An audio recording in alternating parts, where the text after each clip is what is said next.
neurodegeneratif. Proses patologiknya dari penyakit neurodegeneratif ini yang dibahas nanti ada 2, Alzheimer dan Parkinson disease. Kemudian masuk ke tumor, jenis-jenis tumor pada SSP.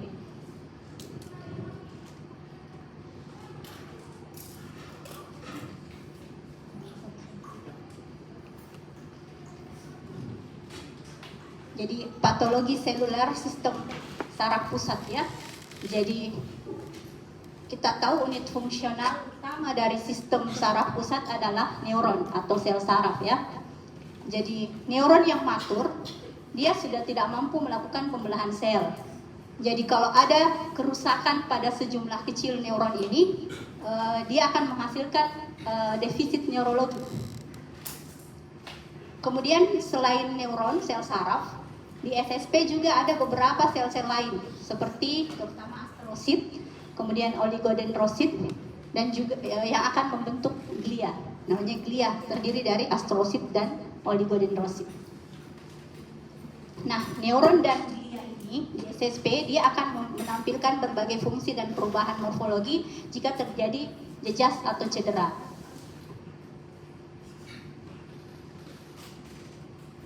Nah, ini dia morfologinya, sitologinya dari suatu neuron. Jadi yang di sebelah sana itu soma atau badan selnya. Kemudian yang keluar menjulur-julur itu dendrit. Jadi dari impuls saraf itu melalui dendrit dia akan masuk ke soma ya, badan sel. Kemudian dari soma diteruskan ke akson, akson yang dikelilingi oleh mielin. Ini akson ya. Jadi ini mielin ini di sini. Yang tidak diliputi mielin namanya nodus Ranvier. Kemudian akan ke terminal sini, itu nanti membentuk sinaps. Jadi sinaps ini dia akan bersinaps dengan neuron lainnya atau dendrit lainnya. Jadi impulsnya itu diteruskan mulai dari dendrit yang neuron yang satu, kemudian diteruskan sampai ke sinapsnya, kemudian dia akan bersinaps dengan neuron lainnya, ya, dendrit lainnya.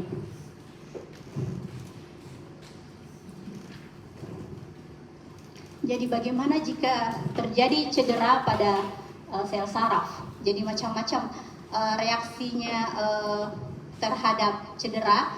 Neuron, sel saraf, neuron itu sel saraf ya. Kemudian astrosit, kemudian oligodendrosit, mereka memberikan reaksi yang spesifik terhadap suatu cedera pada sel. Kemudian cedera neuron ini dia bisa merupakan proses akut dan seringkali jenis cederanya itu akibat berkurang oksigen atau glukosa atau mungkin juga ada trauma.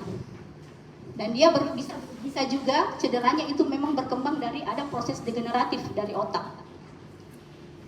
Nah, neuron ini dia sangat aktif secara metabolik.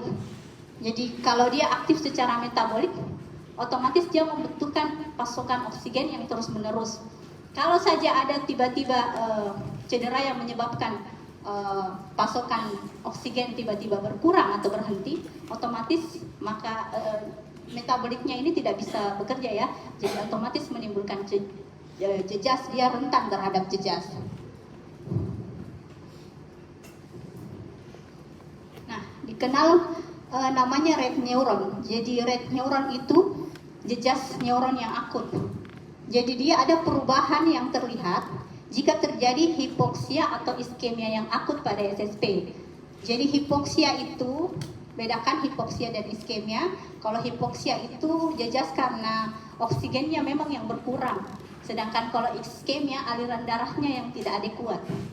Jadi ini yang bisa menyebabkan cedera akut pada saraf, sel saraf. Kemudian bisa juga karena hipoglikemia yang berat atau serangan akut lainnya. Dan red neuron ini dikenal istilah red neuron, itu merupakan tanda awal dari kematian sel saraf. Jadi red neuron biasanya tampak jika cederanya itu 6-12 jam setelah serangan ya. Serangannya hipoksia atau iskemia yang irreversible. Nah, apa itu red neuron? Gambaran khasnya dia badan selnya. Tadi kan sudah saya perlihatkan gambaran neuron ya. Jadi badan selnya itu dia akan menyusut. Kemudian intinya juga menjadi pignotik. Pignotik juga mengecil. Anak intinya atau nukleus itu anak inti ya, dia hilang. Kemudian substansia nisel juga hilang. Substansia nisel di sini adalah retikulum endoplasma ya. Sitoplasmanya sangat eosinofilik. Nah ini makanya disebut dengan red neuron, neuron merah. Karena dia sitoplasmanya itu kelihatan sangat pink atau sangat merah. Makanya disebut dengan red neuron. Jadi ini tanda jejas akut pada neuron. Nah, kalau dia subakut dan kronik disebut dengan istilah degenerasi. Kalau dia perlangsungannya, jejasnya itu durasinya sudah berbulan-bulan hingga bertahun-tahun. Dia bisa menyebabkan degenerasi namanya. Ini bisa dilihat dari penyakit-penyakit neurodegeneratif ya. Nah, kalau sebelum mati itu tadi ada sinaps kan? Jadi biasanya neuron akan mengalami hilangnya sinaps. Jadi ada pemutusan sinaps di situ di aksonnya. Dan hilangnya sinaps ini diikuti oleh kematian sel dan juga gliosis reaktif. Gliosis itu proses pemulihan dan pembentukan jaringan parut di otak. Nah, pada tahap awal hilangnya sel biasanya sulit dinilai. Perubahan glial reaktif biasanya menjadi indikator dari jejas saraf. Nah, bagaimana proses kematian sel biasanya melalui apoptosis. Jadi apoptosis itu kematian sel yang direncanakan. Jadi sel sendiri yang diberi setting untuk mati ya.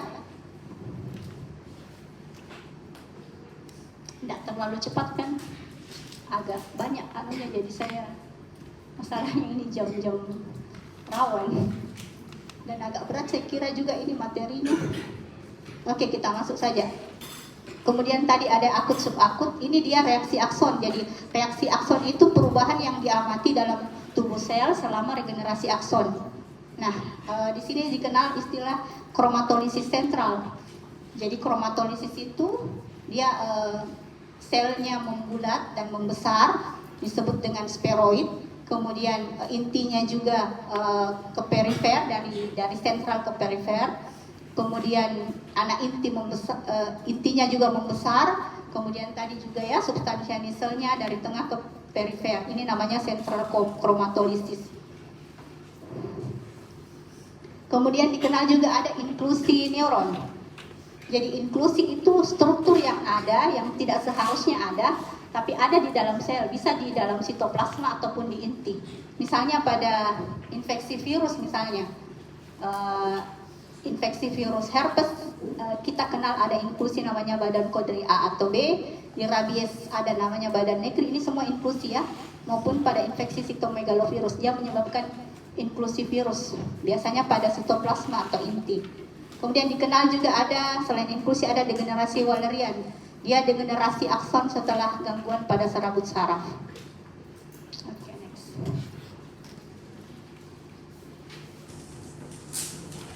Kemudian tadi sudah sel neuron. Bagaimana jika terjadi jejas terhadap astrosit?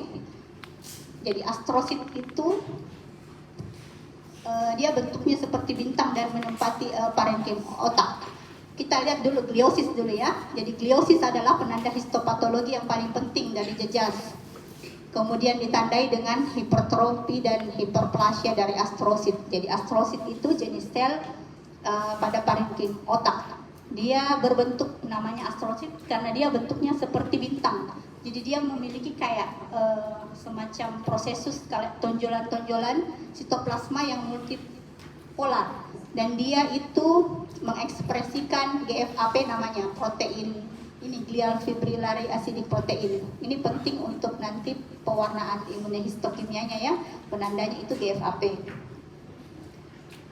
Jadi pada gliosis, kalau ada jejas, maka inti astrosit akan membesar menjadi vesikular dan biasanya anak intinya juga jelas.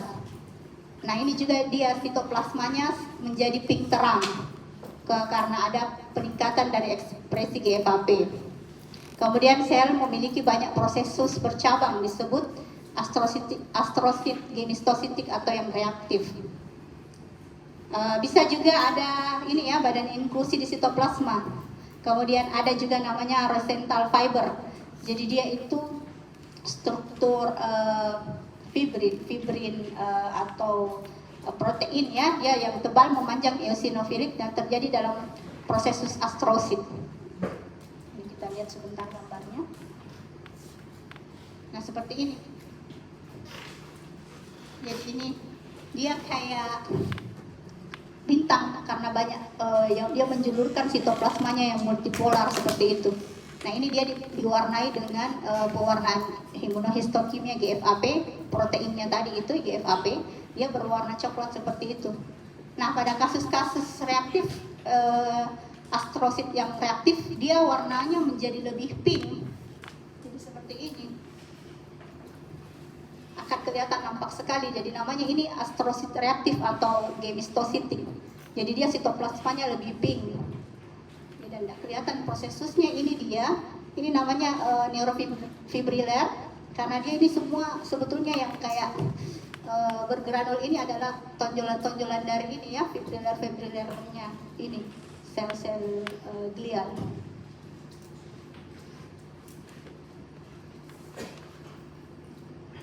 Kemudian ada lagi mikroglia ya, sel ini masuk dalam makrofag turunan monosit yang mendiami SSP. Bagaimana kalau ada cedera, maka mikroglia ini berproliferasi atau memperbanyak diri, kemudian intinya menjadi memanjang, kemudian biasanya dia akan membentuk nodul mikroglia. Jadi nodul mikroglia itu mikroglianya akan mengumpul, membentuk nodul di sekitar jaringan yang nekrotik, yang mati. Bisa juga dia berkumpul di sel neuron yang akan mati. Istilahnya adalah neuronofagi. Kemudian ada lagi oligodendrosit. Jadi oligodendrosit ini dia yang akan membentuk mielin ya. Yang tadi di bagian dari neuron kan ada mielinnya. Nah, yang membentuk mielin itu adalah oligodendrosit. Nah, kalau ada jejas atau apoptosis, kematian dari oligodendrosit, itu berarti ada gambaran gangguan demyelinisasi. Jadi gangguan pada kerusakan mielinnya dan juga leukodistrofi. Kemudian kalau ada jejas bisa ditemukan juga inklusi virus pada sel oligodendrosit. Nah ini nama penyakitnya PML, multifocal leukoencephalopathy. Kemudian pada MSH juga ditemukan inklusi sitoplasmik yang mengandung alpha-sinuklein. Alpha-sinuklein itu jenis protein yang menjadi inklusi di dalam sel oligodendrosit. Ada lagi sel di dalam parenkim otak glial yaitu ependym. Dia itu melapisi ventricle. Kalau ada infeksi dia bisa menimbulkan inklusi juga di dalam sel ependym. Nah ini oligodendrosit. Jadi ini dia selubung mielin membentuk mielin di akson ya. Yang tidak ada mielinnya itu yang di tengah. Dia namanya nodus Rutherford. Jadi kalau ada nodus Rutherford dia kayak ada loncatan impuls yang tidak ada mielinnya. Oke. Nah masuk tadi itu jejas kalau terjadi jejas atau cedera pada sel-sel saraf maupun sel-sel glial. Nah kita masuk ke patologi peningkatan tekanan intrakranial di sistem saraf pusat. Kita kenal, saya kira sudah sering ini kasusnya ya, hidrosefalus. Jadi apa itu hidrosefalus? Jadi hidrosefalus penumpukan yang berlebihan cairan cerebrospinal dalam sistem ventrikular. Kenapa harus ada? Kira-kira kenapa harus ada cairan cerebrospinal? Kenapa otak harus ada cairannya? Ada yang bisa jawab?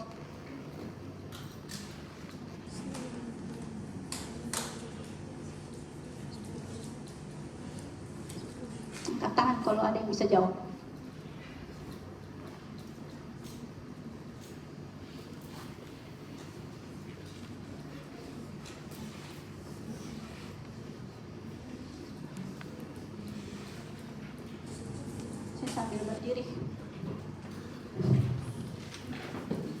kira-kira kenapa otak harus ada cairan yang beredar di dalamnya? Kenapa kira-kira? Ada yang bisa jawab? Bayangkan saja. Kita bayangkan saja kalau otak itu diliputi sama tulang tengkorak, terus langsung otaknya, bagaimana kira-kira kalau tidak ada cairan yang melindungi? Jadi dia juga sebagai proteksi.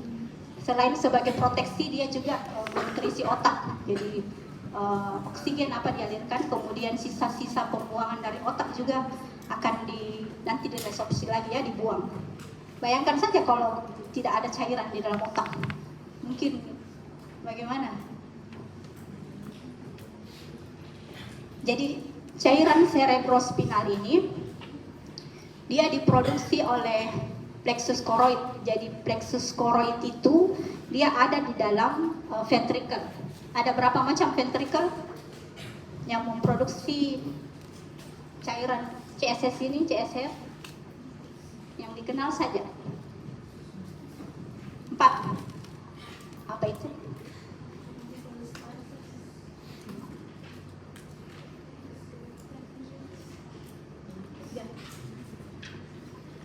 Jadi ada ventricle lateral ada 2 ya, kemudian ventricle 3 dan ventricle 4. Jadi semuanya itu ada plexus choroidnya yang akan menghasilkan cairan cerebrospinal. Nah, kalau kasus hidrosefalus, sering kan lihat kasus hidrosefalus. Nah, hidrosefalus ini dia terganggu alirannya maupun resorpsi dari cairan ini. Nah, bisa juga karena memang produksinya yang berlebihan. Produksi yang berlebihan dari cairan cerebrospinal ini bisa karena salah satunya adalah penyebabnya tumor ya. Jadi tumor pada plexus choroid dia bisa menyebabkan hidrosefalus karena aliran karena CSF-nya ini dia meningkat produksinya.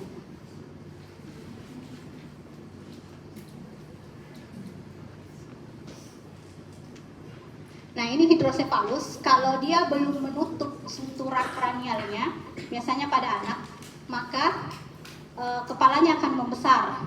Ini pada anak atau bayi ya. Kalau hidrosefalus pada anak, dia kepalanya akan membesar karena dia suturanya belum menutup. Tapi kalau sudah menutup, maka dia akan menyebabkan saja peninggian TIK, tekanan intrakranial, tapi tidak ada perubahan dalam lingkar kepala karena dia sudah menutup suturanya. Tadi ada tujuan pembelajaran kita macam-macam hidrosefalus ya, pembagian atau klasifikasi hidrosefalus. Jadi dikenal ada hidrosefalus non-communicating atau obstruktif. Jadi kalau yang non-communicating, dia kayak obstruksinya sebagian saja di ventricle. Misalnya ada massa pada ventricle 3, atau ada stenosis di aqueductus, itu jalurnya nanti sebentar ada gambarnya dari ventricle 3 ke 4. Kalau dia ada obstruksi atau sumbatan di situ, dia akan menghasilkan namanya hidrosefalus yang obstruktif atau non-communicating. Beda kalau dia yang communicating, dia secara keseluruhan sistem ventricle itu secara keseluruhan membesar. Kenapa dikatakan dia communicating? Karena seluruhnya jadi masih ada hubungan antara ventricle 1 dengan yang lainnya dengan ruangan subarachnoid. Jadi bukan vokal ya. Jadi seluruhnya melebar, membesar, akhirnya menyebabkan dia communicating. Nah, penyebabnya yang communicating misalnya karena produksi yang berlebihan dari CSF. Bisa tadi dari tumor plexus choroid, kemudian ada fibrosis arachnoid akibat meningitis. Ini dia ya, alirannya ini CSF, kelihatan. Jadi dia di ventricle lateral, tidak ada. Ini ventricle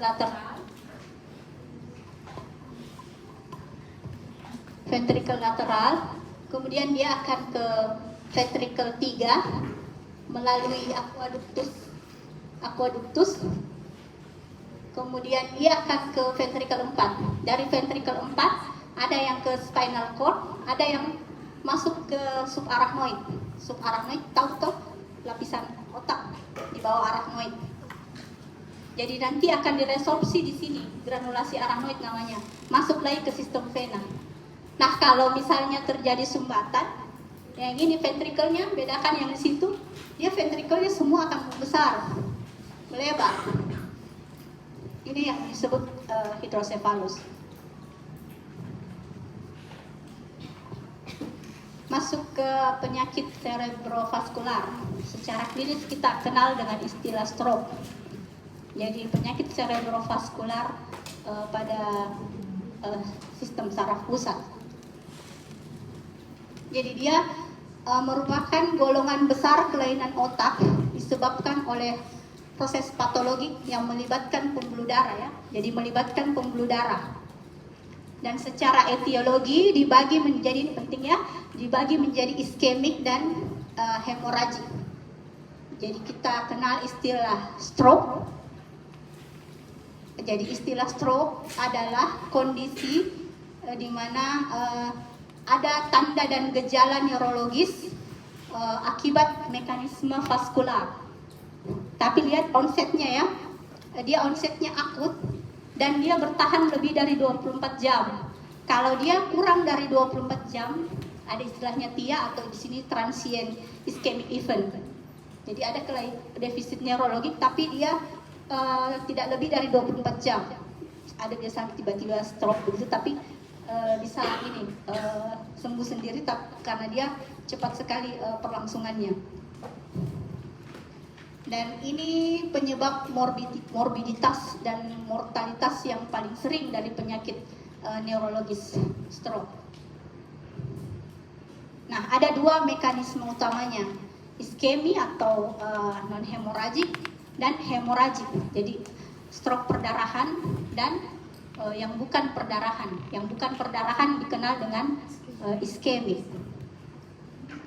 Iskemik dan atau hipoksia akibat gangguan suplai darah dan oksigenasi dari cairan SSP.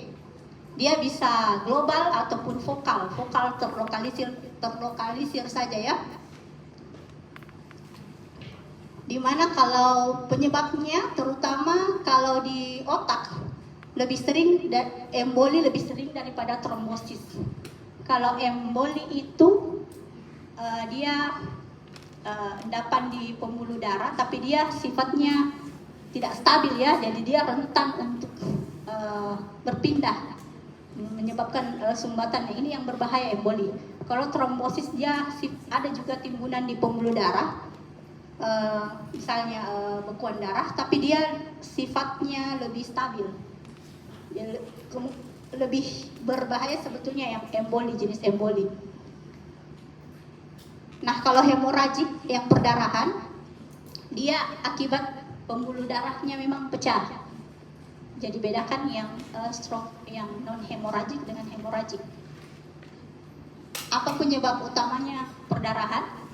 Bisa karena hipertensi maupun anomali vaskular, aneurisma dan malformasi. Aneurisma itu dia kayak menggembung, berdilatasi atau menggembung pembuluh darahnya karena dindingnya tipis misalnya, itu yang menyebabkan namanya istilahnya aneurisma. Nah ini berbahaya kalau terjadi pecahnya aneurisma.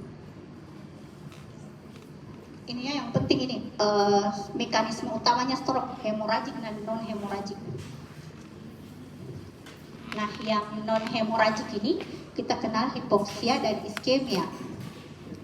Jadi otak meskipun cuman beratnya sekian sedikit saja ya, 1 hingga 2% dari berat badan, tapi dia 15% dari output jantung istirahat itu lari ke sana. Dan dia bertanggung jawab sekitar 20% dari konsumsi oksigen di seluruh tubuh. Nah itu tadi ya, dia aktif secara sel-sel saraf tadi aktif secara metabolik, jadi metabolisme aerobiknya tinggi karena dia kebutuhan energinya konstan.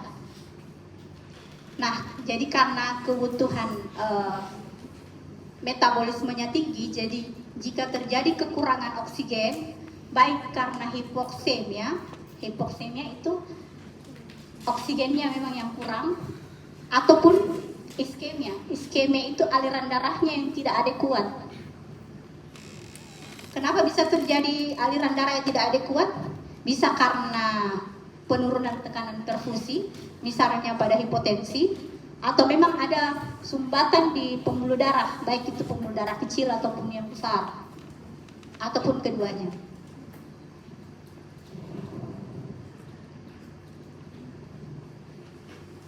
Nah, jadi iskemia itu bisa vokal, bisa global. Jadi vokal itu kalau aliran darah ke area otak tertentu itu dia terlokalisir saja ya. Misalnya karena ada obstruksi arteri parsial ataupun total. Azan dulu ya.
Oke, kita lanjut ya.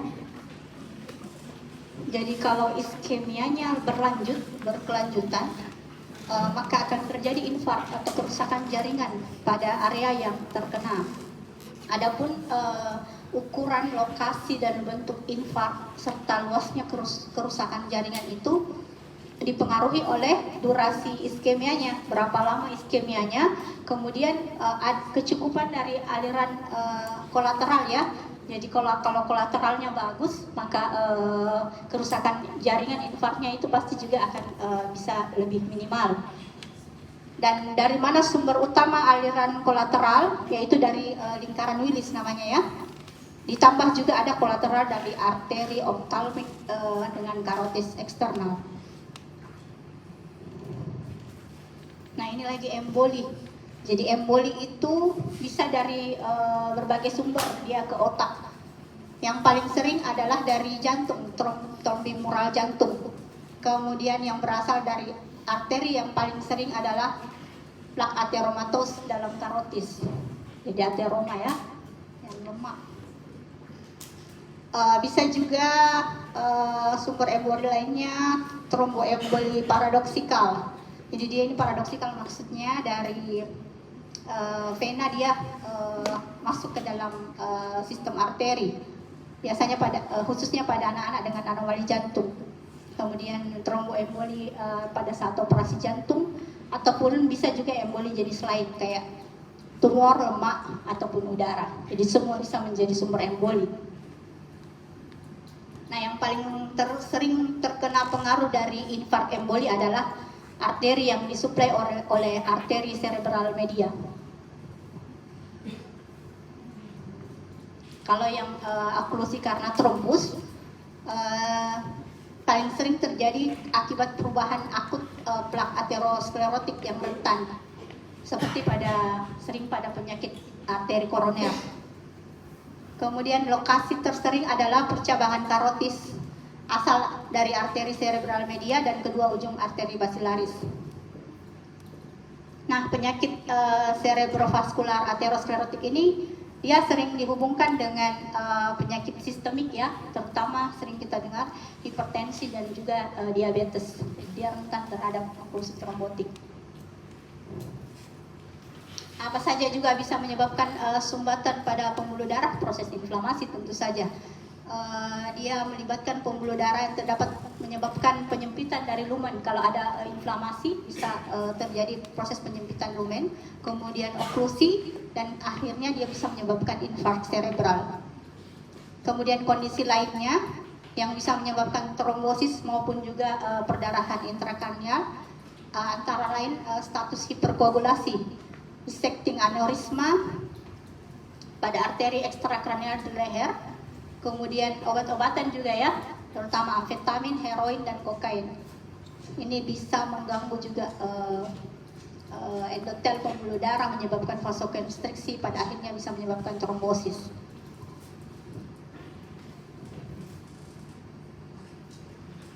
Nah, infark otak ini dibagi dua kelompok besar berdasarkan adanya perdarahan sekunder. Karena otak memiliki sirkulasi organ akhir dengan suplai kolateralnya terbatas, jadi kalau ada oklusif infark otak yang oklusif, dia umumnya dimulai sebagai non-hemoragik, non-perdarahan ya. Jadi dia klinis, dia seperti pucat atau anemi. Nah, infark non-hemoragik ini disebut dengan iskemik, sudah tadi ya. Nah, ini morfologinya ya. Jadi dalam 6 jam pertama biasanya perubahan belum tampak. Jadi kalau ada iskemi 6 jam pertama biasanya perubahan pada otak belum tampak. Tetapi kalau setelah 48 jam, 2 hari berarti ya, jaringan akan menjadi pucat, lunak, dan membengkak. Hari kedua sampai 10 biasa dia menjadi kayak jeli atau agar-agar dan rapuh. Nah, hari ke-10 sampai minggu ketiga dia akan mencair, akhirnya meninggalkan suatu rongga berisi cairan yang meluas. Seperti ini kavitasinya ya, jadi yang hitam itu dia menimbulkan rongga yang berisi cairan, kayak ada pencairan, jadi bentuk seperti rongga. dan dia terjadi hari ke-10 sampai minggu ketiga. Nah, kalau di secara mikroskopik dimulai dari ada istilahnya infark akut. Jadi ini biasanya 6 sampai 12 jam pertama neuron akan meningkat, jadi gambarannya di 6 sampai 12 jam pertama kematian red neuron. Tadi sudah ya dibahas red neuron. Nah, di sini dia gambarannya dead red neuron istilahnya. Itu 6 sampai 12 jam pertama. Kemudian sel endotel yang melapisi pembuluh darah, kemudian sel glial, terutama astrosit, dia membengkak. Kemudian serat mielinnya mulai hancur. Hingga 48 jam, kemudian terjadi emigrasi dari neutrofil secara bertahap meningkat, kemudian akhirnya menurun. Ini gambaran pada infark akut. Kemudian setelah itu berkembang menjadi infark subakut ya. Jadi di sini di infark subakut ini dia sudah mulai ada sel-sel fagosit, sel makrofag. Biasanya pada 48 hingga 72 jam. Dan biasanya ini menjadi dominan banyak di 2 sampai 3 minggu berikutnya. Kemudian astrosit menjadi reaktif, mulai terbentuk pembuluh-pembuluh darah baru di perifer lesi, di pinggir lesi.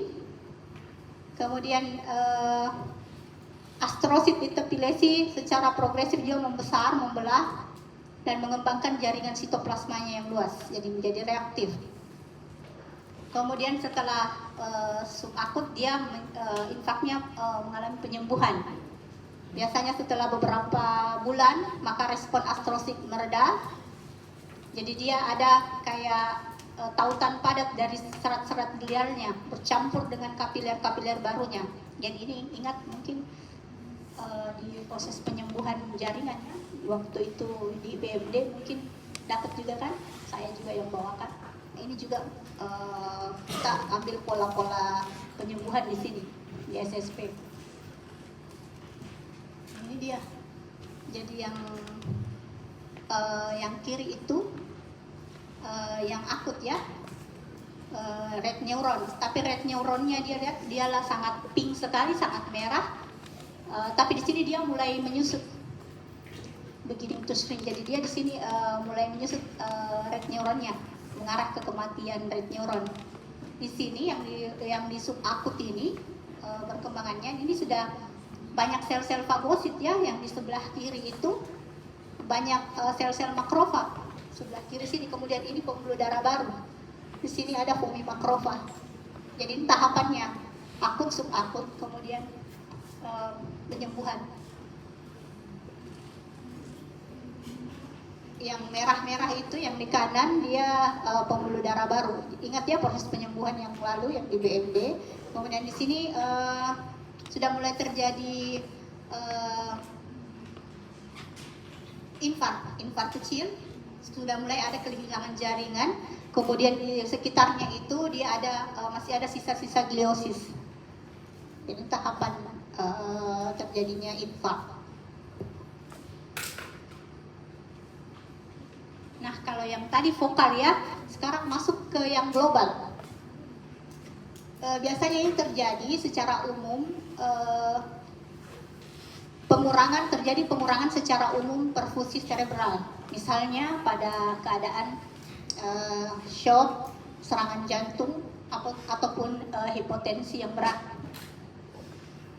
Atau juga pada keadaan misalnya keracunan karbon monoksida menurun daya angkutnya oksigen di darah. Ini bisa menyebabkan hipoksia atau iskemia cerebral global. Nah, hasil klinisnya ini, outcome klinisnya tergantung, dan tingkat keparahannya itu tergantung juga dengan daerah mana yang terkena. Kemudian pada kasus ringan biasanya dia cuman kayak bingung, ada keadaan bingung yang sementara post iskemik. Namun bisa juga pada keadaan ini ya, encephalopathy hypoxemia atau iskemik diffus, dia bisa terjadi juga kerusakan SSP yang irreversible. Artinya outcome-nya ini tergantung pada bisa dari ringan sampai yang sangat berat bisa terjadi ini ya. Kalau ringan mungkin cuman ini bisa ada pemulihan lengkap. Kalau yang berat bisa terjadi encephalopathy hypoxia iskemik diffus. Jadi kerusakannya irreversible. Nah, neuron ini sebetulnya sel saraf ya, dia sangat sensitif terhadap hipoksia atau iskemi. Meskipun juga sel glial lain juga rentan, tapi yang paling sensitif adalah neuron. Biasanya ini gejalanya ya, daripada serangan hipoksia atau iskemia yang berat, terjadi kematian neuron yang luas. Sudah tidak lagi mempedulikan tingkat kerentanan regional. Ya, adapun pasien kalau dia bertahan hidup, biasanya tetap ada gangguan neurologis dan keadaan vegetatif yang persisten. Ada juga pasien lain mungkin dia akan mengalami istilahnya mati otak. Pada EEG dia tandanya adalah EEG-nya isoelektik atau datar. Kemudian bisa kerusakan batang otak, termasuk hilang refleks dan gerakan pernafasan atau bahkan sampai hilangnya perfusi cerebral. Bagaimana morfologinya yang global? Jadi otak akan membengkak, girus-girus melebar, dan sulcus akan menyempit. Kalau permukaan potongannya itu dia sudah tidak jelas antara substansia grisea dan substansia alba ya, gray matter dengan white matter.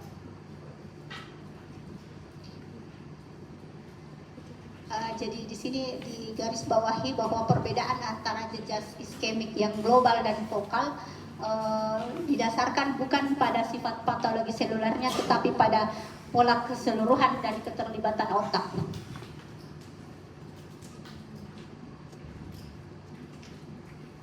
Nah, ini dia perubahannya. Jadi sama tadi ya. Jadi kurang lebih sama 6 sampai 12 jam kematian red neuron.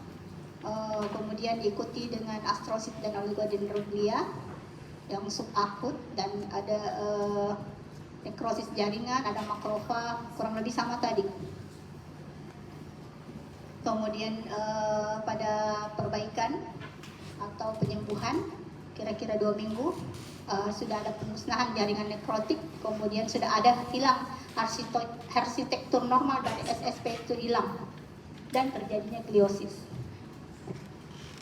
Masuk ke yang hemoragik, perdarahan intrakranial, jadi stroke karena terjadi pecahnya pembuluh darah di SSP. Jadi perdarahan itu bisa terjadi dimanapun di dalam otak, dan di dalam tengkorak ya, ataupun di luar otak, atau di dalamnya, atau disebut juga intraparenkimal. Kalau secara umum sebetulnya penyebab paling sering adalah trauma.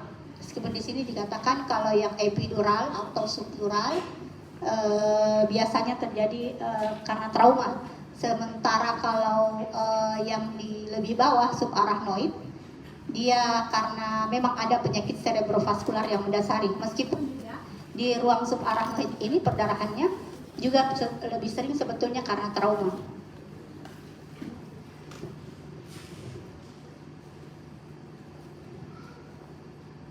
Hafal yang lapisan-lapisan selaput otak dari luar ke dalam.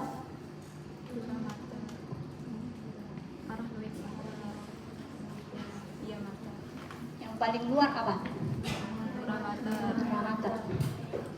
Kemudian di bawahnya ruangan antara tengkorak dengan dura mater apa?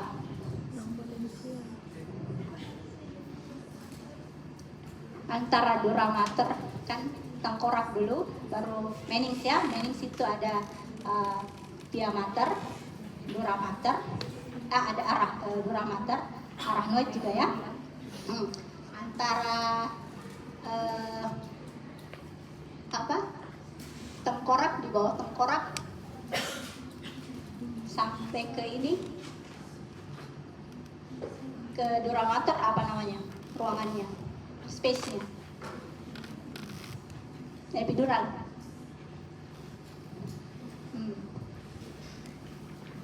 Jadi dari dura mater di bawah dura mater dengan arachnoid subdural. Kenapa trauma? Karena dia paling di luar, jadi otomatis penyebab utama perdarahannya itu lebih rentan terhadap trauma karena memang dia yang lapisan di luar. Kalau yang lebih ke bawah, misalnya di ruang subarachnoid, dia memang juga bisa paling sering trauma, tapi biasanya sudah ada penyakit-penyakit cerebrovaskular yang mendasari. Jadi ingat, jadi gunanya kita belajar dulu anatominya, fisiologinya, supaya bisa tahu, nah ini dia patologinya apa. Karena kalau kita tidak tahu anatominya sama patologi, kita tidak sama histologi normalnya, susah kita mau tahu apa kelainannya.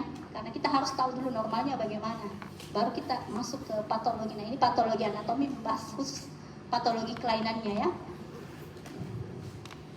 Nah secara umum patternnya ya, kalau perdarahan di SSP, nah ini secara umum lihat etiologinya, baik di epidural, subdural, subarachnoid maupun intraparenkimal, itu semuanya etiologinya sebetulnya trauma yang paling sering, terutama epidural dan subdural. Tapi kalau sudah sampai ke subarachnoid yang lebih dalam ya, sampai ke parenkim, di parenkim otak, itu selain trauma ada juga, misalnya kalau abnormalitas pembuluh darah, AVM atau aneurisma, itu sudah masuk di subarachnoid. Kemudian nanti bisa dibaca sendiri ya, kalau ini PPT-nya, gambaran tambahannya seperti apa kalau terjadi perdarahan ini di lokasinya, misalnya di epidural, bagaimana gambarannya. Nah yang di intraparenkim itu bisa trauma, iskemi, hipertensi, ada namanya cerebral amyloid angiopati, dan juga tumor primer maupun yang metastatik. Nah perdarahan intraparenkim di dalam otak ya, jadi bukan lagi yang tadi di space epidural, ya di intraparenkim. Kalau pembuluh darah intraparenkim yang kecil pecah, dia akan menyebabkan perdarahan primer di dalam otak dan akan menimbulkan gejala neurologis yang tiba-tiba, ya ini kita kenal dengan istilah stroke. Yang spontan ini, yang atau non traumatik, paling sering pada usia dewasa pertengahan hingga akhir, dan puncak kejadiannya sekitar 60 tahun. Jadi memang rentan kalau usia tinggi, stroke-nya itu yang jenis yang hemoragik ya, perdarahan. Ini ada istilah juga kalau dia di ganglia basal dan talamus disebut perdarahan ganglionik, yang di lobus hemisfer disebut perdarahan lobar. Dimana kalau yang ganglionik ini, yang ganglia basal dan talamus, penyebab utamanya adalah hipertensi. Dan kalau yang lobar, angiopati amyloid cerebral ya.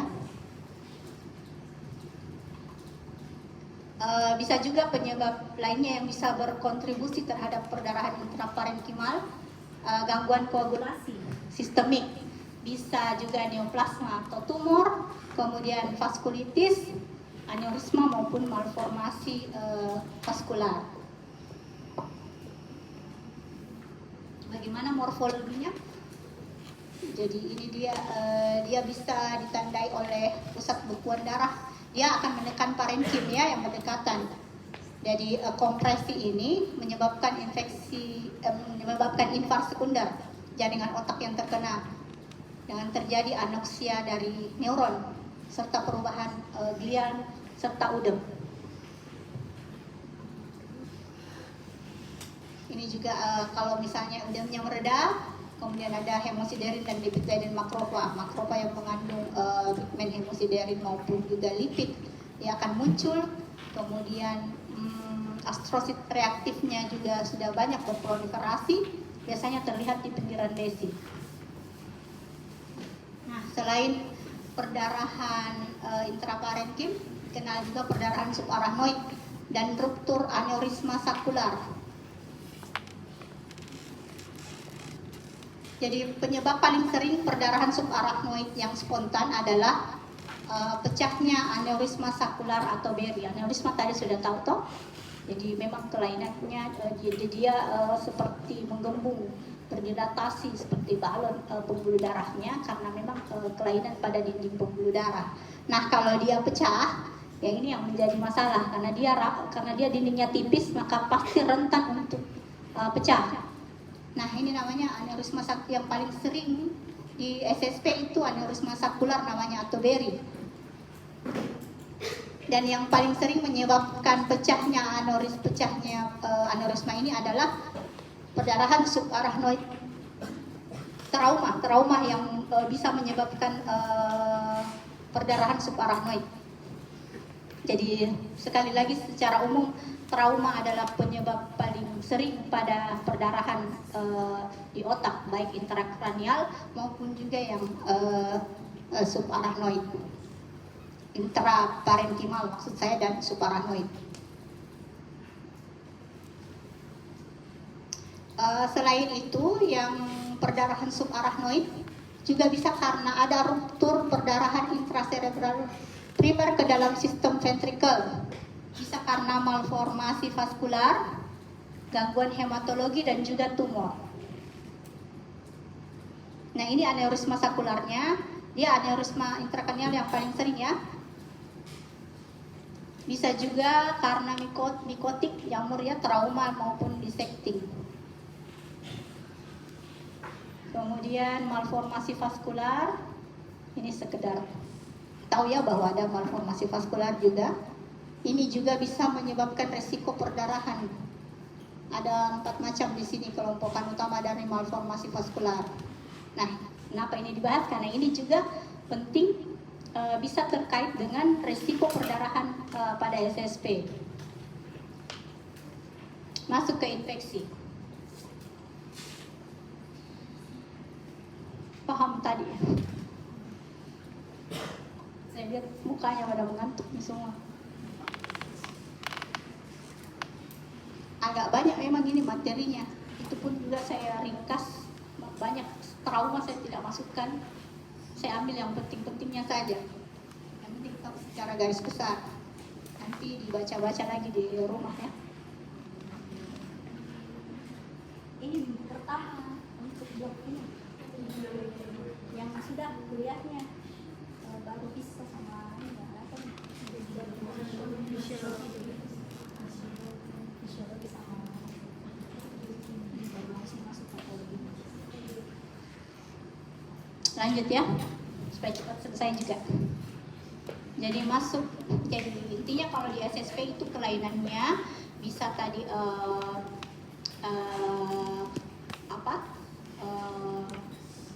peningkatan perubahan tekanan intrakranial di jam hidrosefalus, kemudian bisa juga hipoksia iskemia tadi atau stroke atau penyakit cerebrovaskular. Nah, masuk juga ke infeksi. Nanti juga dibahas tentang tumor. Nah, kita masuk ke infeksi dulu. Sering kita kenal istilahnya meningitis, ya. Jadi infeksi ini bisa merusak secara langsung sistem saraf karena terjadi cedera neuron atau glia akibat agen infeksinya.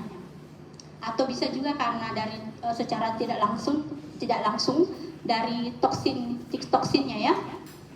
Ini yang menyebabkan efek destruktif pada SSP.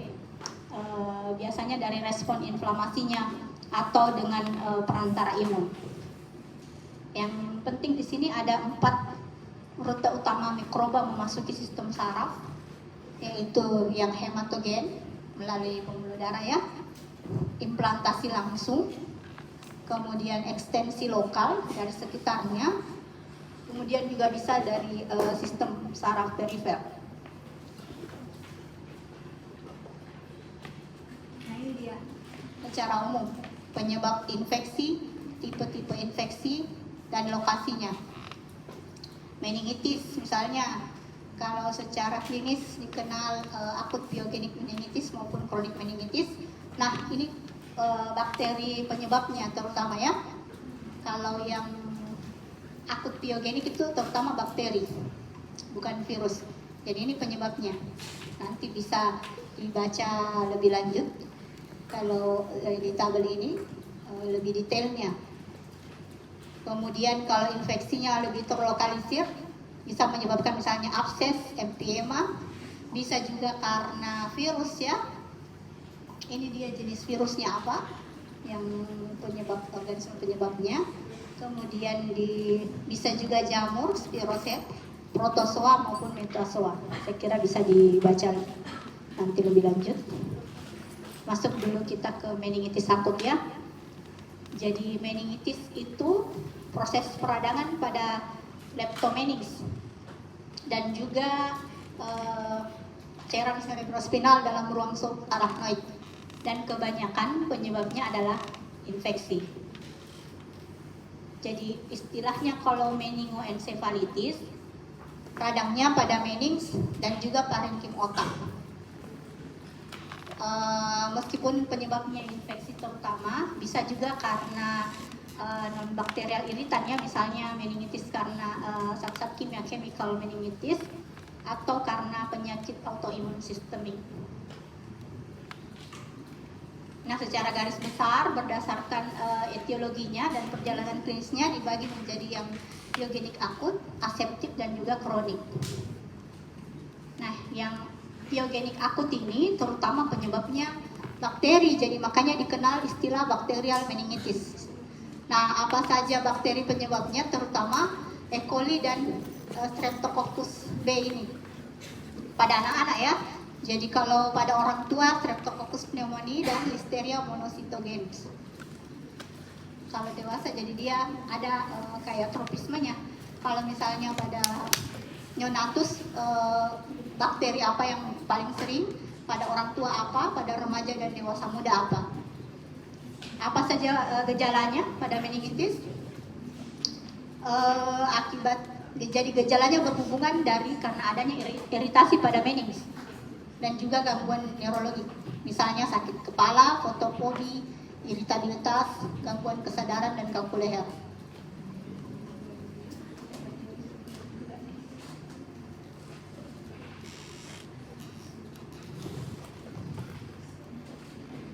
Jadi kalau kita kasus meningitis, kita periksa CSF-nya, cairan cerebrospinalnya. Biasanya yang di akut pyogenik ini ya, terjadi peningkatan konsentrasi protein. Jadi konsentrasi proteinnya meningkat, sementara kandungan glukosanya akan menurun. Kalau dia tidak diobati, ini fatal. Yang berat ini yang pyogenik. Bisa ada komplikasi namanya ini Waterhouse-Friderichsen syndrome akibat septikemia ya. Jadi menyebar ke pembuluh darah, menyebabkan septikemia dan juga infark hemoragik dari kelenjar adrenal. Tapi mortalitasnya bisa dikurangi kalau dia diterapi dengan antibiotik. Antibiotik karena dia ini penyebabnya adalah bakteri kan, jadi harus antibiotik.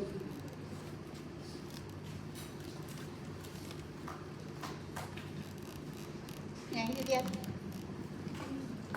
meningitis akut, ada eksudat, yaitu yang putih, eksudat di leptomeninx. Dia akan menutupi permukaan otak. Nah, kalau di mikroskopik kita lihat di netrofil, ya, ingat supurasi, ingat radang kuliah radang akut dulu. Nah, kalau netrofil akan mengisi ruang subarachnoid di daerah yang terkena. Ini gambaran makroskopiknya. Nah, kalau meningitis yang aseptik akut, biasanya penyebabnya dia virus. Nah, ini kenapa disebut aseptik? Kalau pada saat kultur bakteri, misalnya maksudnya ada gejala klinis dia meningitis, kemudian dikultur, maka tidak ditemukan organisme kultur bakteri tidak didapat. Jadi umumnya karena virus, makanya dikenal istilah aseptik ya, tidak ditemukan bakteri.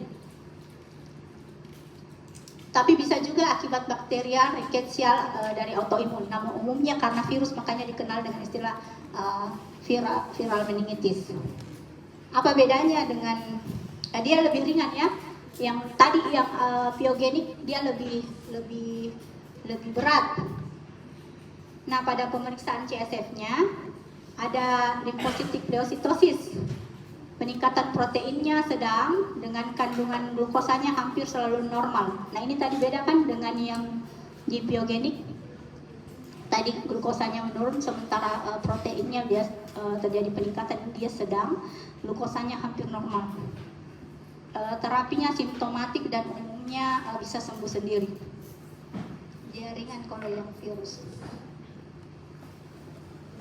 Kalau infeksi supuratif, ingat ya, supurasi itu sering kaitkan dengan bakteri pyogenik. Bisa juga jamur. Dia ini bersifat vokal. Bisa terjadi karena vokal maksudnya terjadi di tempat terlokalisir pada otak. Misalnya di parenkim otak, istilahnya ya, terjadi abses otak. Kalau di ruang subdural namanya subdural emphysema, dan ekstradural abses ekstradural. Jadi dia terlokalisir saja. Meningoencephalitis bakterial kronik. Jadi ini dia bersifat kronik penyebabnya ya, di mana-mana yang tuberkulosis itu kan dia kronik kan, ya di jaringan misalnya yang lalu kita sudah bahas di kelenjar getah bening, dia itu menyebabkan perdarahan kronik granulomatos. Nah, ini juga dia kalau di meningoencephalitis dia juga bisa menyebabkan infeksi kronik yaitu tuberkulosis ya. Kalau Treponema pallidum menyebabkan neurosifilis, kemudian jenis Borrelia menyebabkan myelitis, istilahnya untuk neuroborreliosis. Nah, yang meningoencephalitis viral ini jadi dia infeksi parenkim otak berhubungan dengan peradangan menings, jadi meningoencephalitis ya. Kadang-kadang juga melibatkan spinal cord, istilahnya encephalomyelitis. Jadi ada tropismenya. Kadang-kadang virus dia lebih cenderung untuk menginfeksi sistem saraf. Misalnya dia menginfeksi sel yang spesifik. Misalnya virus jenis ini dia lebih sering lebih cenderung untuk menginfeksi oligodendrosit misalnya, ataupun lokasi tertentu dari otak. Misalnya virus jenis tertentu dia lebih sering ditemukan atau menginfeksi di lobus temporalis medial saja atau di sistem limbik. Jadi ini ada tropismenya. Kalau di fetus dia bisa menyebabkan malformasi kongenital, misalnya pada infeksi ini ya, rubella maupun virus Zika. Nah, ini dia pada encephalitis, dia ada destruksi di lobus temporal maupun di frontal. Nah, ini jenis peradangannya. Kalau kita hapus dengan pewarnaan imunohistokimia, dia bisa menyebabkan inklusi yang tampak. Ada inklusi virus yang warna coklat itu inklusinya. Ada penyebabnya virus. Ini jenis peradangannya ya, yang masuk sel limfosit, sel plasma, itu jenisnya. Kemudian secara makroskopik itu kerusakannya. Masuk lagi ke penyakit neurodegeneratif, jadi sisa dua, neurodegeneratif sama otak ya. Ya, penyakit neurodegeneratif itu apa? Jadi penyakit neurodegeneratif adalah kelainan ditandai oleh, jadi di sini bisa menyebabkan kehilangan sekelompok atau kelompokan neuron, dan kelompokan neuron itu sering memiliki fungsi yang sama. Tapi namanya neurodegeneratif, dia prosesnya panjang, durasinya lama. Jadi kalau lama dia berdegenerasi, akhirnya menyebabkan kehilangan yang progresif dari sebagian kelompokan neuron. Ini yang penting di sini, proses patolognya adalah terbentuknya akumulasi dari agregat protein.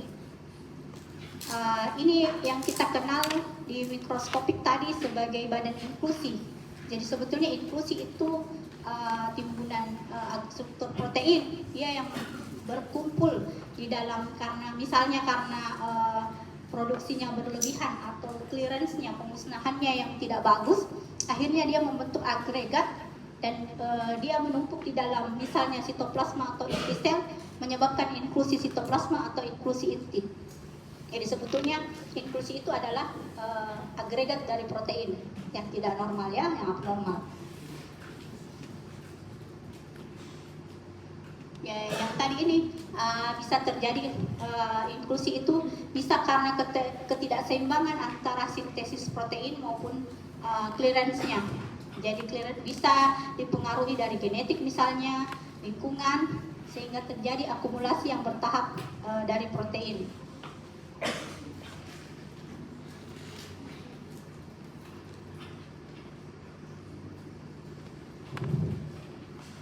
Kalau agregat protein tadi biasanya tahan terhadap degradasi dan menunjukkan penyimpangan lokalisasi dalam neuron. Biasanya yang agregat protein yang agak besar dia tidak toksik bagi sel. Nanti dia agregatnya yang lebih kecil disebut oligomer, biasanya secara langsung toksik bagi sel saraf ya, neuron. Namun lama kelamaan kalau semakin banyak protein membentuk agregat, maka fungsi normal dari protein itu tentu saja akan hilang, dan ini bisa menyebabkan berkontribusi terhadap terjadinya jejas pada sel. Nah ini tadi ya, jadi pada histopatologi agregat protein ini kita kenal sebagai inklusi.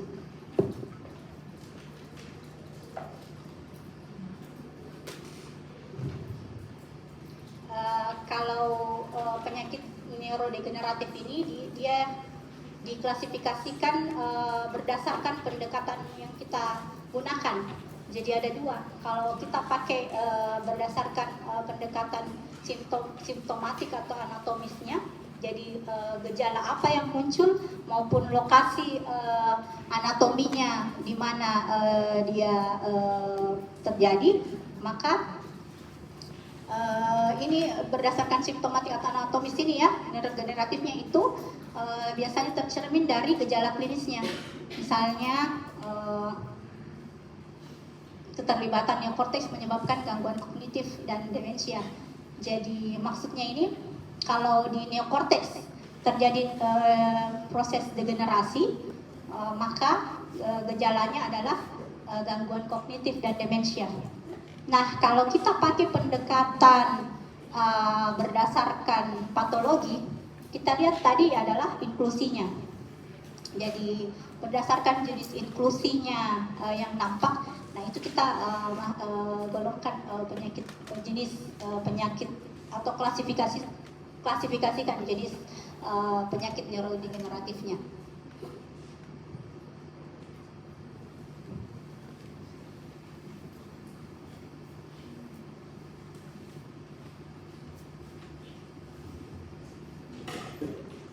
Ini dia ya. Jadi ada banyak dikenal penyakit neurodegeneratif. Yang utama yang akan kita bahas di sini cuman Alzheimer dengan Parkinson. Jadi ini lagi kita bisa lihat misalnya apa gejala klinisnya, kemudian jenis inklusinya apa, kemudian kausa genetiknya apa, mutasinya ada di mana. Nanti bisa dibaca. Masuk ke Alzheimer ya. Saya kira sering sekali ini kasusnya Alzheimer. Ada demensia ya, kayak pikun begitu istilahnya kalau klinis. Biasa terjadi pada usia lanjut. Jadi manifestasi klinisnya adalah gangguan fungsi kognitif. Jadi dia akan menjadi defisit dalam memori, kemudian orientasi visuospasial, kemudian dalam hal pertimbangannya, personalitasnya, bahasa, jadi fungsi kognitifnya termasuk bahasa ya. Kemudian karena dia lama ya, degenerasi sekitar 5-10 tahun berikut, maka pasien bisa mengalami disabilitas, bisu, akhirnya imobilitas, ya tidak bisa bergerak. Biasanya meningkat dengan usia ya, jadi di bawah 50 tahun biasanya jarang sekali muncul gejala. Kalau semakin lanjut usia maka gejalanya akan semakin nampak. Namun kita bisa temukan 5-10% Alzheimer ini bersifat familiar.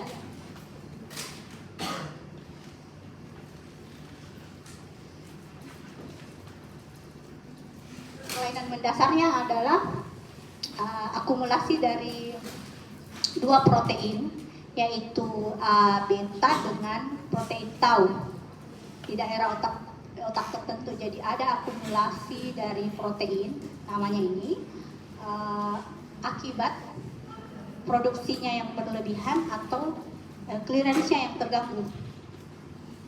Dan biasanya akan nampak itu pada tahap akhir dari penyakit, yaitu munculnya namanya plak amyloid dan neurofibriller tangle. Jadi neurofibriller tangle ini istilahnya untuk kekusutan, jadi kayak kusut benang-benang neurofibrillernya sel-sel ini, ada kekusutan namanya neurofibriller tangle, sel saraf ya. Jadi plak amyloid ini adalah dari agregat peptida A beta dalam neurofil, sedangkan kalau tangle agregat dari protein tau. Jadi istilahnya, jadi intinya adalah di sini kelainannya protein A beta dengan tau. Kalau A beta itu menyebabkan plak, sementara kalau protein tau menyebabkan ini kekusutan neurofibriller, istilahnya neurofibriller tangle ya. Yang ini yang memiliki kontribusi terhadap disfungsi neuronal. Nah, bagaimana sebetulnya penampakan otak pada Alzheimer? Jadi dia ada atrofi dari korteks, derajatnya bervariasi ya. Jadi kalau atrofi mengecil ya, atrofi korteks dia mengecil, sulcusnya akan melebar. Kenapa melebar? Karena girus-girusnya akan mengecil. Jadi tahu kan yang mana sulcus? Sulcus ronggar diantaranya ya. Karena girusnya itu mengecil, atrofi, jadi otomatis sulcus-sulcusnya akan melebar. Nah, kalau dia ini atrofinya ini bisa ada namanya hidrocephalus ex vacuo. Jadi hidrocephalus yang terjadi akibat kompensasi, karena dia otomatis akan banyak cairan yang akan mengisi di situ kan, jadi akan terjadi nanti hidrocephalus. Hidrocephalusnya terjadi untuk kompensasi karena memang parenkimnya yang mengecil, jadi lebih banyak rongga kosongnya yang akan diisi nanti oleh cairan. Nah, kalau di mikroskopik itu tadi proteinnya, jadi ada plaknya maupun neurofibriller tangle. Itu yang ciri utamanya di Alzheimer ya.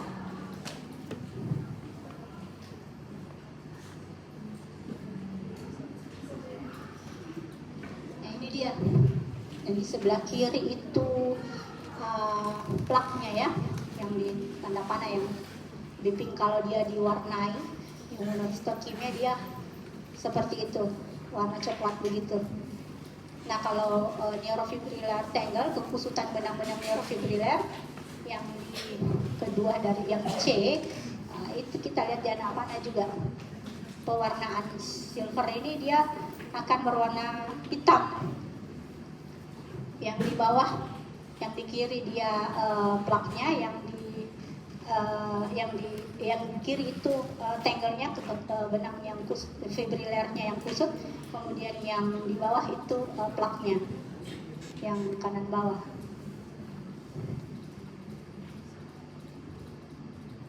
masuk ke Parkinson ya. Ini sering juga barangkali didengar. Jadi ini masuk, jadi Parkinson itu masuk penyakit neurodegeneratif. Dia kelainan pergerakan hipokinetik akibat apa? Hilangnya neuron dopaminnya dari substansia nigra. Jadi ini dia gejala klinisnya, mungkin sering lihat ekspresi wajahnya dikatakan wajah bertopeng ya, karena ekspresi wajahnya berkurang, kemudian posturnya yang bungkuk, gerakan volunternya melambat, gaya berjalannya dia khas kayak dipersingkat, langkahnya dipercepat, ada kekakuan dan tremornya itu pil rolling, jadi apa ya, tremor antara telunjuk dengan ibu jari dari depan ke belakang, dia seperti akan menggelindingkan pil, makanya disebut pil rolling. Jadi itu khas untuk tremor yang terjadi pada penyakit Parkinson. Jadi di sini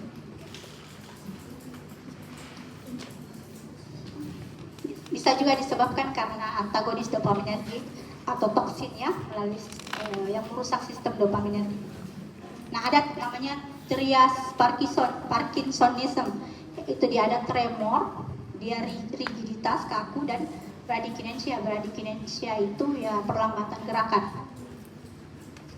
Jika tidak ditemukan agen toksik atau etiologi yang mendasari, berarti dia masuk ke Parkinson ya.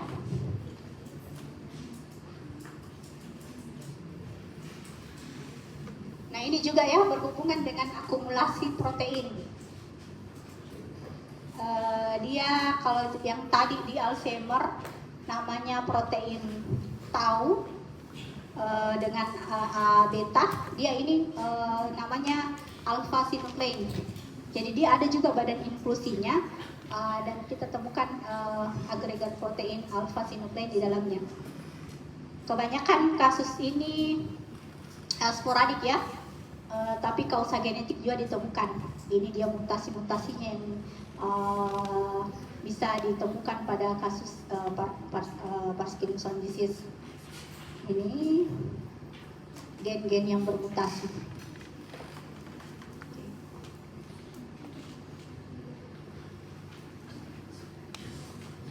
Jadi kalau dilihat secara makroskopik, substansia nigra, jadi di otak, di area substansia nigra itu dia pucat, dan locus ceruleus ya, karena hilang neuron katekolaminергiknya pada inti.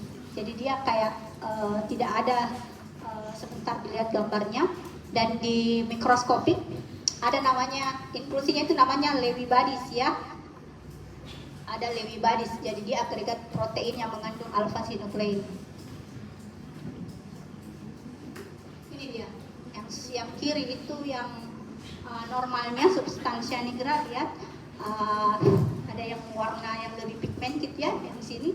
Nah, kalau pada Parkinson dia tidak berpigmen lagi di situ, jadi dia akan pucat seperti itu. Nah, ini Lewy body-nya yang di C, dia itu agregat protein yang mengandung alpha synuclein. Masuk mungkin itu mau. Ya, ini yang terakhir tumor SSP. Jadi kita sudah masuk infeksi, kemudian hidrosefalus, masuk penyakit neurodegeneratif, masuk lagi cerebrovaskular. Nah, ini masuk yang terakhir tumor ya. Insidennya ini 10-17 per 100.000 orang untuk tumor kranial, dan 1-2 per 100.000 orang untuk tumor intraspinal, dan kebanyakan adalah tumor primer. Tumor SSP ini pada kanker anak lumayan besar ya, dia hampir 20% dari semua tumor pediatrik itu adalah yang dari SSP atau di SSP. Dimana pada anak 70% biasanya di fossa posterior, kalau yang pada dewasa di hemisfer cerebral, di atasnya tentorium.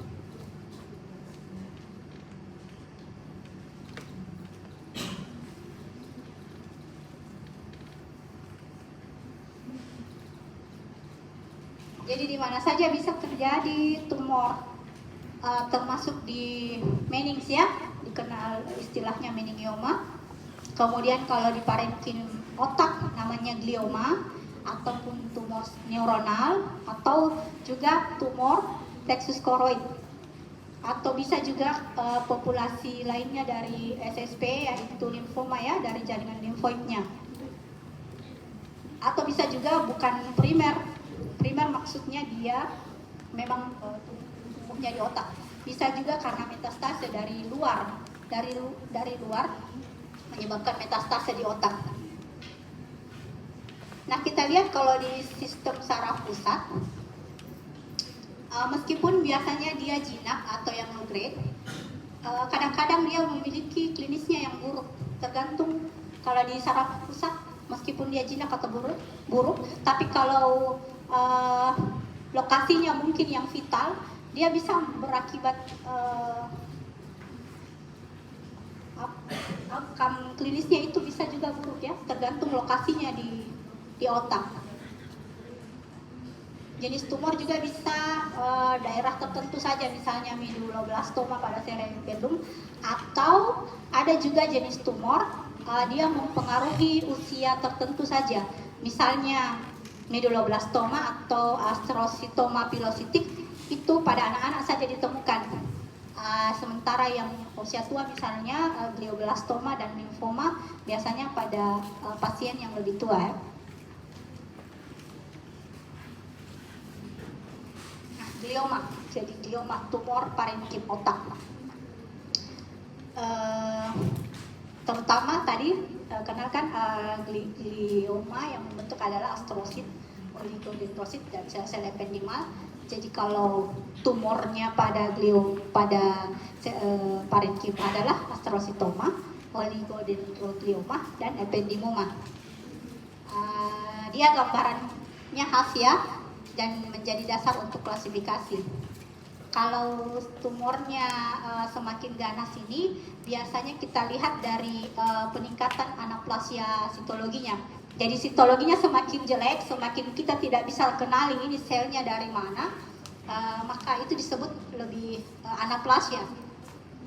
Kemudian dari selularitas selnya, nah, kalau misalnya semakin padat, berarti berhubungan dengan tingkat keganasannya. Kemudian ada tidaknya nekrosis maupun mitosis.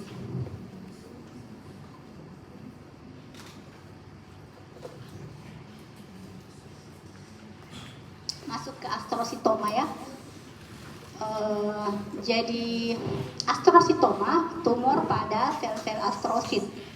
Dia dikenal ada yang tipe infiltrasi, yang difus, dia grade-nya. Jadi ini grade-nya berdasarkan histologinya ya, dari grade 2 hingga 4. Kemudian kalau ada yang lebih terlokalisir, itu dia contohnya adalah pilositik astrositoma yang pada anak-anak tadi, dia WHO grade 1. Jadi dia bisa terjadi mulai dari anak-anak di dekade pertama, misalnya tadi yang pilositik astrositoma, dan bisa juga ditemukan di sepanjang neuroaksis dari hemisfer sampai ke spinal cord-nya. Nah, ini dia. Jadi kalau astrositoma yang infiltrasi dan glioblastoma. Jadi kalau yang infiltrasi itu dari grade 2 sampai grade 4 ya. Kalau yang diffuse grade 2, kalau yang astrositoma anaplastik grade 3, sementara grade 4 itu yang glioblastoma. Ya banyak sekali, sekitar 80% dari primer tumor otak pada orang dewasa.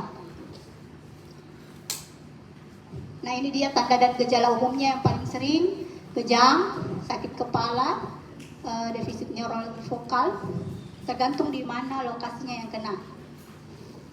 Nah, kalau dari gambaran klinisnya, dari astrositoma diffuse grade 2 ke anaplastik, kemudian pembagian ini ya, ini grade-nya histologi. Kemudian dibagi lagi dan berdasarkan ada tidaknya mutasi pada IDH ini, gen isositrat dehidrogenase. Ada nanti di tabelnya saja lihat. Ini ya. Ini grade 2, 3, 4. Kita lihat kalau yang tidak ada mutasi di gen IDH namanya yang wild type. biasanya prognosisnya lebih buruk. Itu yang overall survival time-nya cuma 6 bulan sampai 2 tahun. Ini yang pada glioblastoma tipe 4 dengan tanpa mutasi pada IDH atau yang wild type. Itu kalau yang morfologinya, jadi ini morfologinya. Kita bisa lihat intinya atipik. Ini kurang lebih sama ya. Jadi dari grade 2 sampai ke 4. Kita lihat kalau dari grade 2 ke 3 sama, kurang lebih sama dengan yang grade 2, cuman di sini lebih sering ditemukan mitosis. Mitosisnya lebih sering dan sudah ada nekrosis yang di glioblastoma. Kalau di sini bisa juga proliferasi dari mikrovaskular. Sebentar mungkin saya jelaskan ini. Kalau secara maksudnya makroskopik itu yang kita bisa lihat secara gross, secara kasat mata, bukan lewat pemeriksaan mikroskopik. Dia seperti ini ya, batasnya tidak tegas, warnanya abu-abu, ukurannya dari beberapa senti sampai hampir memenuhi seluruh otak. Dia permukaan potongannya bisa keras atau lunak. Kemudian di mikroskopik yang penting adalah dia lebih seluler, lebih hiperseluler, dengan intinya yang irregular atau membesar, memanjang, hiperkromatik ini. Terus dia fibriller karena ada GFAP-nya ya. Nah, kalau pada yang ini yang grade 2, kalau yang anaplastik yang grade 3 kurang lebih sama yang di grade 2, tapi dia lebih seluler dan mitosisnya dia lebih mudah ditemukan. Kalau naik lagi grade-nya ke grade 4, sama juga dengan yang di grade 3, tapi sudah ada nekrosis dan atau proliferasi mikrovaskular. Mungkin nanti di praktikum lebih bagus dilihatnya ya. Nah, ini dia. Kita lihat tifus astrositoma yang di sebelah kiri. Kita lihat yang infiltratif ini ya, dia mengaburkan corticomedullary junction. Itu yang di lingkari. Beda dengan yang di kanan yang masih normal. Ini ada desi tumornya yang infiltratif yang di kiri. Nah, kalau di mikroskopik seperti ini dia lebih seluler dengan intinya sudah mulai membesar, irregular, kromatin intinya kasar, yang seperti ini. Yang di tepi-tepi ini dia sisa-sisa oligodendrosit maupun astrosit yang reaktif. Nah, kalau diwarnai dengan IDH, ya seperti ini ya, coklat. Itu pewarnaannya, yang mana histokimia. Nah, tumor plexus choroid tadi masih ingat kan, yang memproduksi cairan cerebrospinal. Dan dia berada di dalam ventricle. Dan biasanya, tapi ini termasuk jarang ya. Jadi insiden untuk tumor plexus choroid jarang, jinak maupun ganas. Nah, yang jinak ini dikenal dengan istilah papiloma. Dia berbentuk jari-jari. Dan biasanya pada anak-anak lebih sering pada ventrikel lateral, dan dewasa lebih sering ventrikel 4. Secara klinis, biasanya ingat kalau ada tumor di plexus choroid, otomatis dia bisa menyebabkan hidrosefalus karena ada obstruksi di sistem ventrikel oleh tumor, atau bisa karena kelebihan produksi dari cairan cerebrospinal. Kemudian lanjut lagi tumor neuronal dan glioneural. Jadi ini tumor dengan diferensiasi sel saraf ya. Ini juga lebih jarang daripada tumor glial. Tapi yang penting tahu saja kalau ada tumor yang diferensiasinya saraf maupun ini yang diferensiasinya neuron maupun glial. Ini kalau ganglioglioma, tumor terdiri dari campuran antara diferensiasi sel saraf maupun yang glial. Dia paling sering di SSP. Biasanya gejalanya adalah kejang. Lebih sering pada lobus temporal. Ada juga istilah ini, embryoplastic neuroepithelial tumor. Jarang, dia jinak ya. Dan sering berkaitan dengan epilepsi. lagi neoplasma embrional. Ini dikatakan embrional karena dia kayak semacam seperti primitif dia tidak berdiferensiasi, jadi tampak tidak berdiferensiasi, makanya disebut embrional. Meskipun juga kadang ada diferensiasi sarafnya maupun diferensiasi glial, meskipun sangat kurang ya. Ini neoplasma embrional yang paling sering adalah medulloblastoma ya, 20% dari tumor otak pada anak. Berdasarkan definisi medulloblastoma, dia itu terjadi pada anak-anak dan di cerebellum. Tapi dia masuk grade 4 ya. Jadi dia jelek.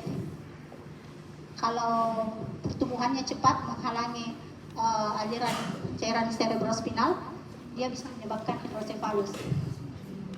Kemudian dari jaringan limfoid ada namanya limfoma. Biasanya ini sering pada gangguan imun ya, imunosupresi. Terutama jenisnya adalah diffuse large B-cell lymphoma. Dan biasanya ada hubungannya dengan infeksi virus, terutama virus Epstein-Barr yang onkogenik pada yang individu imunosupresi. Sedangkan kalau yang tidak imunosupresi biasanya sering memperlihatkan amplifikasi dan overekspresi dari gen PDL1. Nah, meningioma lagi. Kalau meningioma itu tumor pada meninx ya, selaput otak, dan dia predominan jinak, terutama terjadi pada orang dewasa di sel-sel meningoteler arachnoid. Bisa juga ditemukan di sepanjang permukaan eksternal otak dan di dalam sistem ventrikel. Biasanya faktor predisposisi resiko yang tinggi itu kalau ada riwayat radiasi pada kepala dan leher, terutama pada dekade-dekade awal. Nah, yang terakhir, tumor metastatik ya. Jadi lesi metastatik yang paling sering adalah karsinoma. Jadi karsinoma itu tumor ganas epitel yang menyebar bermetastase ke otak. Dan ini 1/4 sampai 1/2 dari keseluruhan pasien tumor intrakranial. Nah, yang paling sering bermetastase ke otak itu lesi dari paru, payudara, itu amamba ya. Kemudian kalau kulit dia melanoma, jadi melanoma itu sering sekali bermetastase ke otak, makanya dia berbahaya kalau melanoma ganas di ginjal, saluran cerna. Kemudian meninx juga lokasi yang sering terlibat pada kasus metastasis.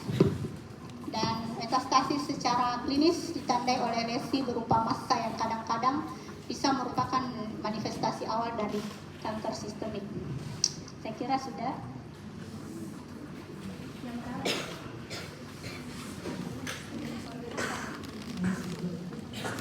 Iya, karena mungkin waktunya kita belum sholat asar, kemudian sudah cukup banyak juga. Saya kira kalau misalnya ada yang mau ditanyakan lebih bagus di praktikum ya, pada saya buka sesi pertanyaan di sini lebih bagus pada saat praktikum. Kalau ada yang kurang jelas, nanti bahan kuliahnya bisa dibaca-baca lebih detail lagi.